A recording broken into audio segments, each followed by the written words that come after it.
Қайырлы күн, менің каналыма қош келдіңіздер. Бүгін біз сіздерменен бао цзы немесе бао бөлкелері деп аталатын Қытай асханасынан өте дәмді тағамды бірге жасайтын боламыз. Сондықтан видеоның соңына дейін қарап, маған тіркеліп отырыңыздар. Ең алдымен біз тағамымыздың бөлкелерін дайындаймыз. Ол үшін бізге ұн, су, сүт, сары май, тұз, сұйық май және қант, содан соң ашытқы керек болады. Бізге керекті ингредиенттердің барлығы жылы температурада болуы керек. Ыдысымызға суды құямыз, оның үстіне сүтімізді құйып аламыз. Содан соң оның үстіне сұйық майды құямыз. Оның үстіне қантты салып, барлығын жақсылап тұрып, қасықтың көмегімен араластырып аламыз. Енді оның үстіне құрғақ ашытқымызды саламыз. Барлығын енді тағы да бір рет араластырып шығамыз. Енді бұл массамызды шетке қоя тұрып, енді еліктен өткізілген ұнымызды алып, оның үстіне тұзды салып, жақсылап тұрып ұн мен тұзды араластырып аламыз. Осылай ұн мен тұзды араластырып алсаңыздар, біздің қамырымыз жақсы ашитын болады. Енді осы ұнымызды сұйық массамызға қосып, 1-2 бөлікке бөліп қоссақ болады. Біріншіде осылай қасықпен араластырып аламыз. Содан соң оның барлығын қосқаннан соң қолымызбен араластырып, жұмсақ қамыр илеуге көшеміз. Құрметті көрермен, егер де сіз ерекше дәмді әрі оңай жасалатын рецепттерді іздеп жүрсеңіз, менің каналымнан таба аласыздар. Сондықтан каналымды жоғалтып алмас үшін тіркеліп алыңыз. Міне біз қамырымызды илеп алдық. Енді жұмсақ сары майымызды үстіне жағып, осы сары майды қосып, тағы да қолымызбен әдемілеп илеп жібереміз. Міне бізде осындай тығыз, қатты жұмсақ емес, қатты емес, осындай қамыр пайда болады. Енді бұл қамырымыздың бетін ауа кірмейтіндей етіп жақсылап жауамыз.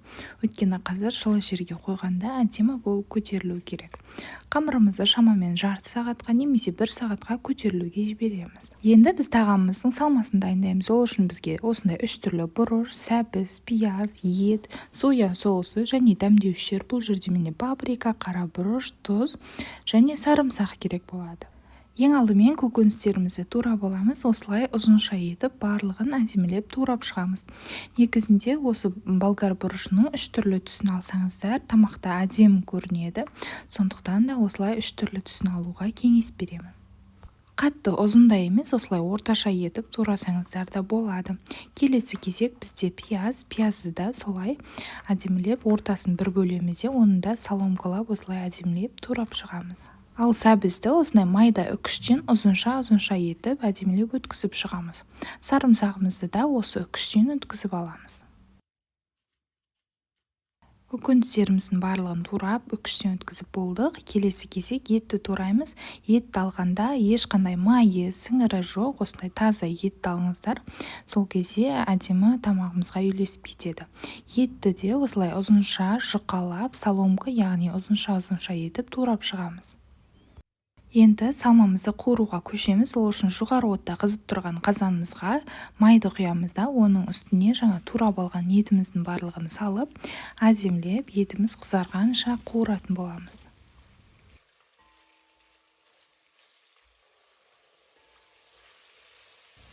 Етті қуыру барысында еттің өзінің сөлі бөлінеді. Сол сөлі өзіне тартылғанша жақсылап тұрып, жоғары отта етті қуыруды жалғастырамыз. Міне біздің етіміздің көлемі кішірейіп, әдемілеп қызарып келе жатыр. Енді осының үстіне дәмдеуіштерді, яғни паприка, тұз, қара бұрышты салып, барлығын жақсылап тұрып бір араластырып жібереміз.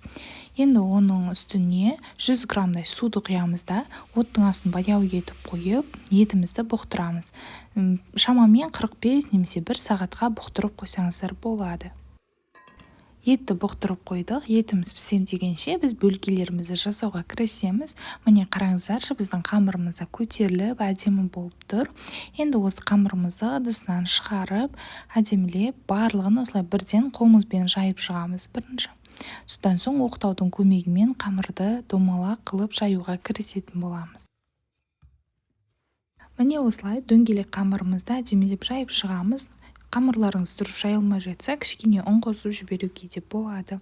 Міне қамырымыздың қалыңдығы осылай орташа болады. Шамамен қалыңдығы 200 мм шығады. Мына видеода дұрыс фокус алынбай, дұрыс түсірілмей қалыпты, сол үшін де кешірім сұраймын. Енді қамырымызды осындай диаметрі 5 немесе 6 сантиметрде шығатын ыдыспен осылай бөліктерге бөліп шығамыз. Немесе арнайы кесетін құралдың көмегімен дөңгелек етіп кесіп алсаңыздар болады. Ал жан жағындағы артық қамырлардың барлығын жинап, барлығын дөңгелектеп, оны да осылай дөңгелектерге бөліп шығамыз. Майда дөңгелек қамырларымыздың барлығын осылай жинап алдық. Енді үстіне сұйық маймен осылай щетканың көмегімен әдемілеп барлығына сұйық майды жағып шығамыз.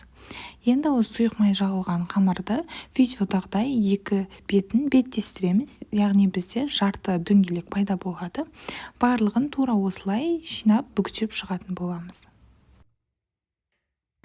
Қамырларымыз май жағып барлығын бүктеп алдық. Енді біз парда пісіретін боламыз, яғни манты қазанда. Осылай манты қазанның листіне, әр листке бір 6-7 данадан кетті.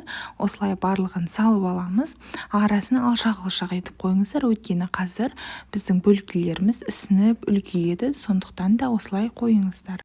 Бізде шамамен 45 минуттай өтті. Біздің етіміздің суы тартылып, осылай баяу отта тұр.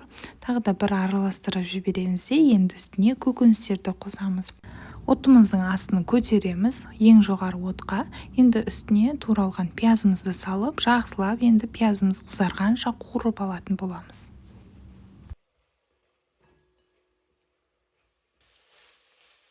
Міне пиязымыз әдемі қызарып қуырылды. Енді оның үстіне үккіштен өткізілген сарымсақты салып, жақсылап бұны да араластырып аламыз.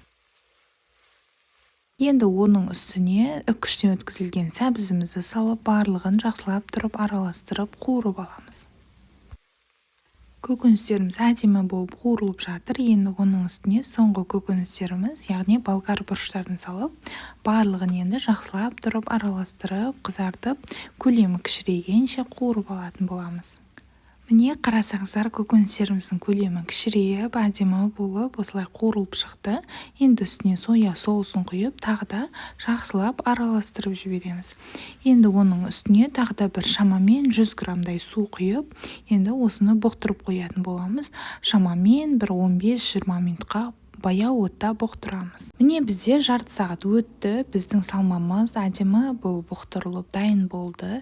Қараңыздаршы, түсі өте әдемі, тәбетті ашарлықтай болып тұр. Келесі кезекте біз бөлкелерімізді пісіреміз. Бөлкелерімізді қатты отта қайнап тұрған суға манты қазанымызды салып, шамамен 1 сағаттай бөлкелерімізді осылай буда пісіріп алатын боламыз. Міне бізде 1 сағат өтті, бөлкелеріміздің көлемі ұлғайып, әдемі болып пісіп шықты. Келесі кезекте бөлкелерімізді осылай бөлек ыдысқа барлығын әдемілеп салып шығамыз да, енді ішіне салмасын орналастыратын боламыз. Біз жаңа қамырымыздың ортасына әрқайсына май жағып бүктеп шықтық қой, сол май жаққанның арқасында осылай бөлкеміз оңай ашылады. Енді осылай ортасын ашып, ішіне салмасын әдемілеп толтырып шығамыз. Қараңыздаршы, өте әдемі, тәбетті ашатындай болып шығып жатыр. Барлығын осылай әдемілеп салып шығамыз.